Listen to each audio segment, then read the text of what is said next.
This is Pixelated Audio, episode 154, and you're listening to Greatest Driver on the MSX2.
Welcome to Pixelated Audio, a podcast focusing on game audio, its history, and the people behind it. We're your hosts. I'm Gene, and this is Brian. How's it going? Today we're going to be playing music and talking about Greatest Driver. It came out on the MSX2, and that track that brought us in was the opening theme using the YM2413. What a track. So, folks who are following along at home, there's a really cool cutscene that plays while this is going on, so it's suitably epic for all of the, comic panel stuff that's happening, like you're prepping. It's basically a montage scene. Yeah. It's cool. It's good. You can see the inside of the car, like the engine. It's, gears you up. Yeah, Greatest Driver is a 2D Formula 1 racing game with a behind-the-back perspective, similar to games like Rad Racer on the NES, or maybe a simplified version of the Monaco GP games, if you're familiar with those. It's a pretty popular style of racing game in the late 80s, early 90s. Everybody was doing it. Anybody was doing it. You know, it's like Outrun, where you kind of see the course moving in front of you, but it's still a 2D animation thing, so it's not really... Your car doesn't outmove. Everything, you're just driving everything around you. Pretty much. You're simulating 3D, but it was in the days when that was all you could really do. Yeah. The game was released, like we mentioned, in 1988 by T&E Soft for the MSX2. And T&E Soft, we've talked about them several times before. Really cool company and very interesting. They were very small. Japanese developer. It was founded in Tokyo in 1982 by brothers Toshiro and Eiji Yokoyama. And some of their best-known games include the Hydlide series, Pebble Beach Golf, and a lot of other golf games. They made Red Alarm for the Virtual Boy, which we did back in episode 65 a few years ago.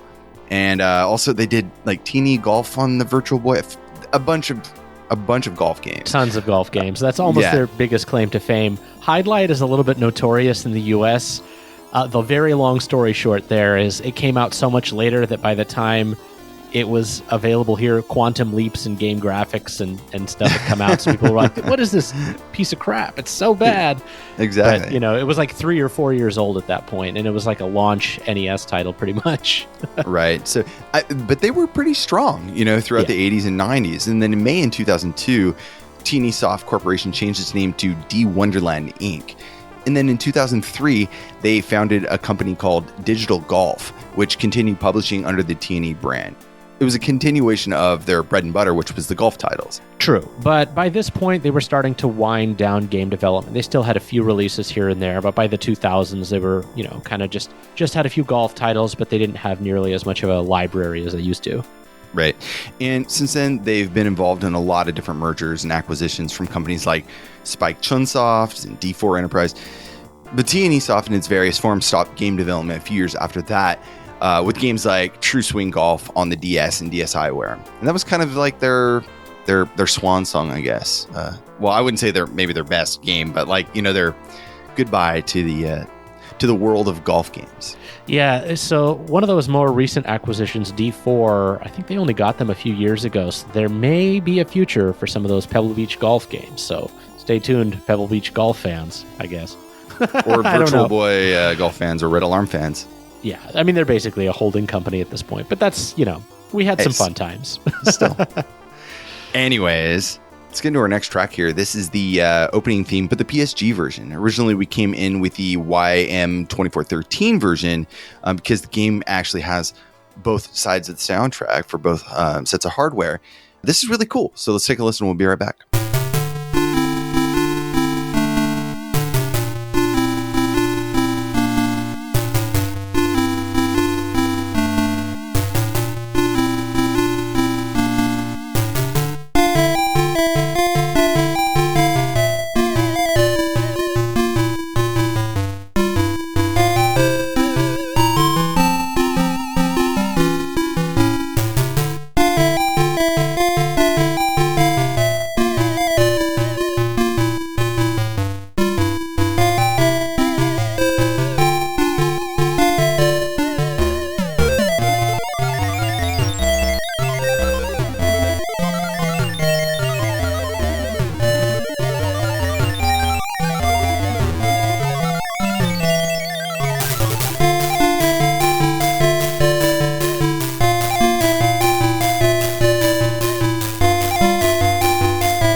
That was the PSG version of the opening theme, composed by Kazunori Hasegawa and Shigeru Tomita.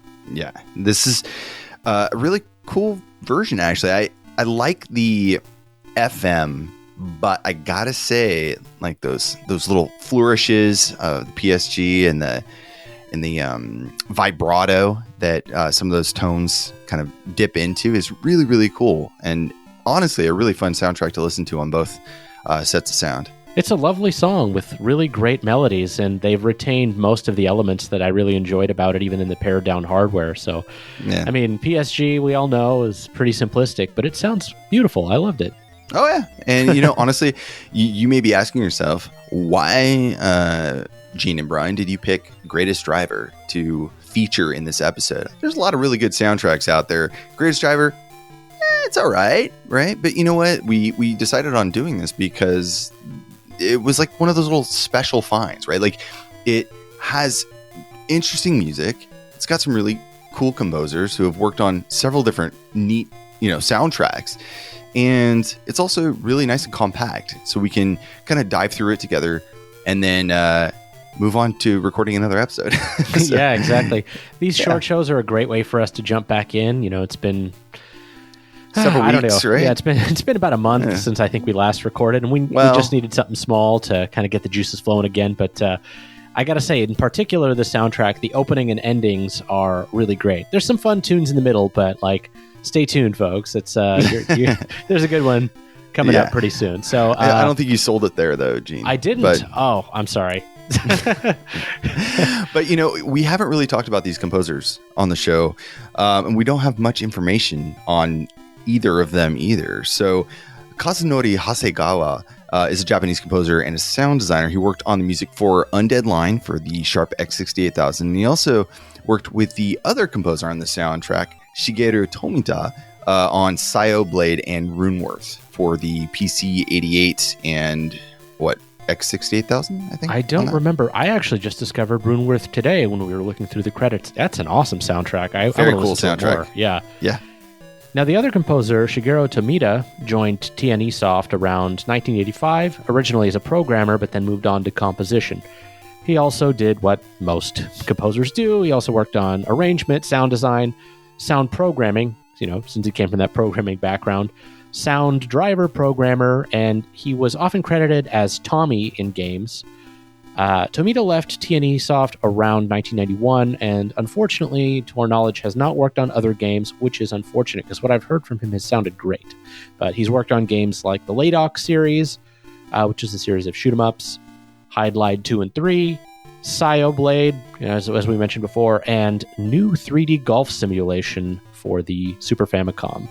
A few other ones too, but those are the ones that are probably most well-known, I guess. I don't know. That's a stretch. He worked on Daiva, which is like or it's spelled Daiva, but it's like in Japanese, like phonetically it's Diva, so I'm not exactly sure there, but it's Diva Story, which is like the it's like a war simulation. There's a bunch of like dots all over the screen, and like you have to kind of map out where you're going to go, and then you have like this, side scrolling kind of thing. Anyways, looks kind of cool. That was for the PC 88 and the FM Town, stuff like that. So. Definitely, yeah. Anyways, so they worked on both soundtracks, and you can hear that they did a really good job with this seemingly very short soundtrack. I think there's a total of like 7 minutes of audio between like both of them. Something like that. Yeah, but let's go ahead and get into our next track here. This is Mode Select from Greatest Driver on the MSX2.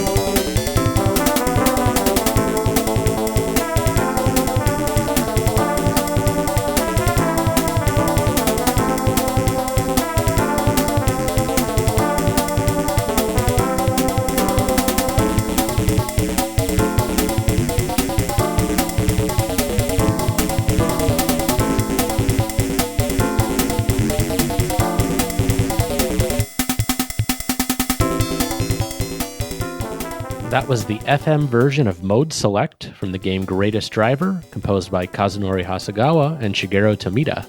Yeah, you might find the game as GD:*Greatest Driver, but on the title screen it's just like Greatest Driver with a big G and a big D. So if that clears things up. This is a really cool track. I like the bass line a lot. It's super strange. It's really cool though. It is very unusual dissonance between the bass line and the melody. I actually really like it. I couldn't listen to it for super long, but I think it works. Yeah, I mean, it's only like a minute long before you hit the loop, like 50 seconds or something like that. But let's listen to that bass line.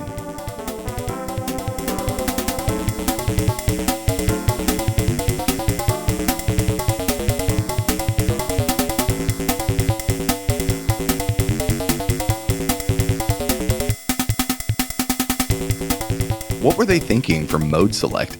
There's almost like a flange effect or something in there. It's weird. I really like it.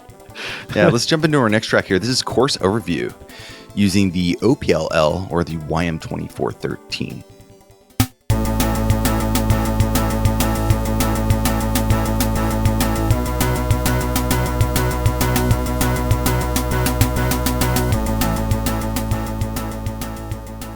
That was Course Overview from Greatest Driver using the OPLL or YM2413. Yeah, we usually don't play a 15 to 20 second loop as a track, but not a whole lot here. So we gotta listen to it. It's cool, It's like, but in the spirit of the game, it's time to move on. So let's get on to our next track.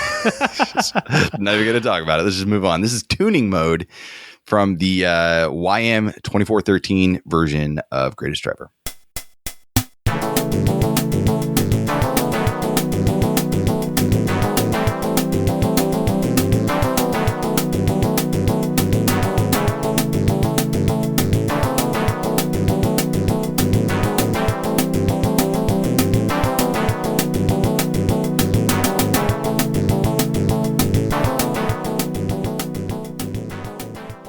All right, that was Tuning Mode from the YM2413, composed by Kazunori Hasegawa and Shigeru Tomita for the MSX2.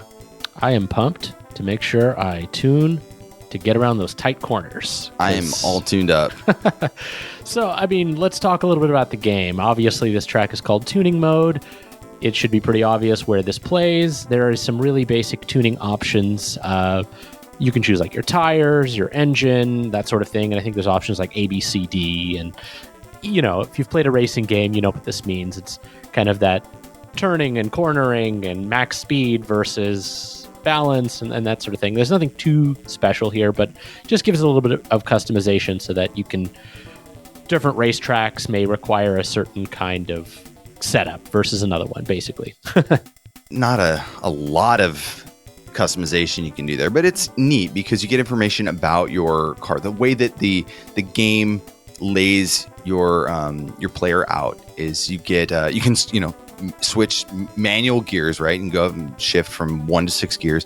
You can also check your tires to make sure they're okay. Your exhaust, your I don't know what else is on a car. If you've played a racing game, you know what to expect. In fact, the customization is so limited. Yeah, it's foil. That's a thing, right? That's a thing. In the years since, there's definitely been a lot better customization options in racing games. But the game doesn't look so bad. Your window of view is pretty small because there's a bunch of other stuff around the screen, so you kind of lose out on an open view. But the MSX, I think it was pushing pretty hard here too, because you look at fuel gauge, a temp gauge, information about your car and other cars on there. You can play with up to 2 people. So it's, it's a racing game on the MSX in 1988, Yeah. What else is there to say about it? Yeah. Now it did come out on, I think it was a cartridge, but it was released on a double-sided disc that you could buy, both 2 different discs you can buy, and then also released. We talked about this a long time ago. The Takeru machines where you can go in and use a rewritable disc and rent the game or whatever it was. And so that was a way to play it too. The game, when it was released, it was like $80 or something like that. So not exactly that cheap. But if you need to get your racing fix in, this game has it all. Even has little spectators that come out and wave you down, and a pit crew and stuff like that. You can race in several places around the world, like Portugal, do a GP there. There's a Great Britain GP, a France GP, of course, Belgium, Germany, Hungary, Italy, Japan, USA, Canada, and Mexico, and also Brazil. So basically all over the place, and you get this really sweet race car that you can tune up. So actually, this is kind of cool. When we were doing research for this episode today, we actually found another game called Greatest Driver 2D Special. Just turns out that there was another game in this series, except instead of a behind-the-back racer, it was actually a top-down, bird's-eye view, single-screen racer, kind of like, what was that game you mentioned, Brian? Yeah. You basically, if you remember, if you've ever played Super Off-Road or something like that, it looks like a very simple version of that. Yeah, and it actually has music that plays during the race. So instead of, the original Greatest Driver where you just hear tire sound effects, engine squeals, that sort of thing, it actually has, it also plays sound effects, but it has a background track, which is really cool. And we actually found it was part of a T&E game disc magazine.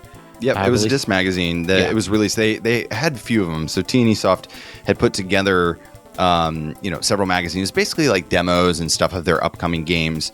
And they would have little things, bonuses in there, or things about the composer, or not about the composer, but about their team.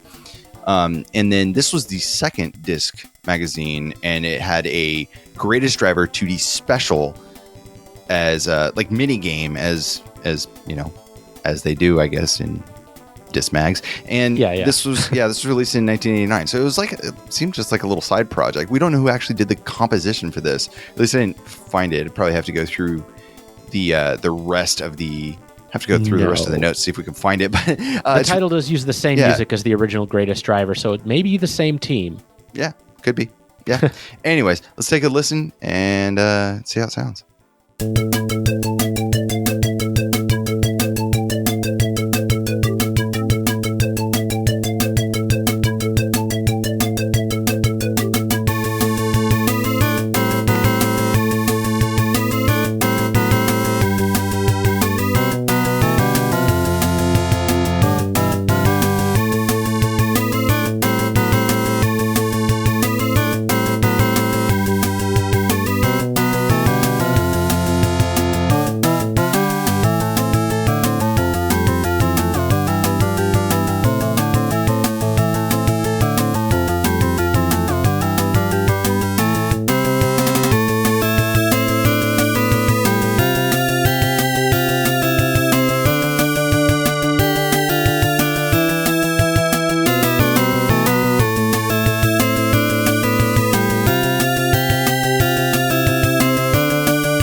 All right, that was the race track from the Greatest Driver 2D special released on the Disc Mag in 1989. And this is pretty cool, actually. I'm glad we stumbled across it. It's, one of those things that could have gone unknown, or under the radar, and we just missed it. But no, that was a really cool discovery. Yeah, I had again, a lot of things I'm learning for the first time today. I probably would have missed it. I was just going on creating notes for the regular game, and Brian's like, "What's this 2D special game?" So that's how you found that out, everybody. Anyways, we got one more track here. This is a really cool track. It's the Victory track, and we're gonna also listen to the OPLL version again because it's just so wicked cool on the YM2413. So this is Victory, composed by Kazunori Hasegawa and Shigeru Tomita.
That was the YM2413 version of Victory from the game Greatest Driver, composed by Kazunori Hasegawa and Shigeru Tomita. Really embodies that victorious feeling, and it's a nice little track. It's pretty simple, but I think it has a really nice energy to it.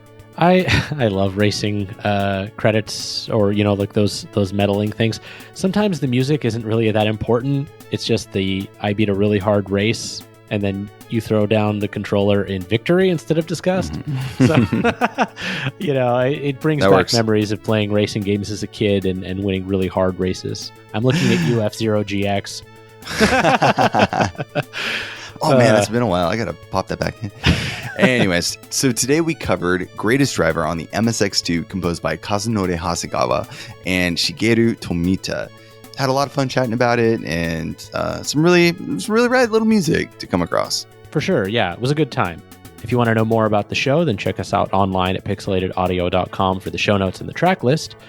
We can also be found on our Discord, which should be available on our website. It's a fun time. If you like talking about video game music, come join us there, or other stuff too. Of course, that's our core subject matter, but we have people that are interested in a lot of different things. So come chat with us. You got stuff to share, then share it there as well. Anyways, if you like the show, please leave comments or feedback. We always appreciate that.